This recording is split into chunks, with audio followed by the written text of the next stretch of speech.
আজ তোমাদের সাথে আমি শেয়ার করছি অতীব সুস্বাদু একটা রেসিপি।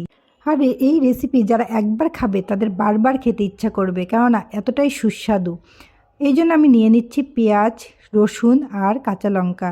যে যার পরিমাণ মতো নিয়ে নেবে, কেননা যে যতটা ঝাল খেতে পছন্দ করো সে সেটুকুই নেবে। আর এদিকে আমি গরম কড়াইয়ে দিয়ে দিলাম কালোজিরা আর লবণ দিয়ে সুন্দর করে আমি হালকা ভাজা ভাজা করে নিলাম। এটা কিন্তু বেশি ভাজতে যেও না, তাহলে তিতা হয়ে যাবে। আর কড়াইতে দিয়ে দিলাম সরিষার তেল, পেঁয়াজ, রসুন, কাঁচা লঙ্কা, শুকনো লঙ্কা।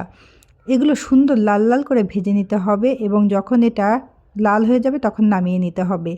আর তারপরে তেলের ভিতর দিয়ে দিলাম আমি কিছুটা চিংড়ি মাছ। এরপরে সেটা ভাজা ভাজা করে উঠিয়ে নিয়ে আমি পাটাতে পিষে নিব সবগুলো একসাথে। কালিজিরা, পেঁয়াজ, রসুন, চিংড়ি মাছ ভাজা, কাঁচা লঙ্কা, শুকনো লঙ্কা ভাজা সবগুলো দিয়ে একদম সুন্দর করে মিহি করে পিষে নিব। আর এটা তোমরা মিক্সিতে পিষলেও কিন্তু হয়, কিন্তু তবে মিক্সিতে পিষলে বাটাটা অত টেস্ট হয় না যতটা শিলনোড়ায় বাটলে হয়।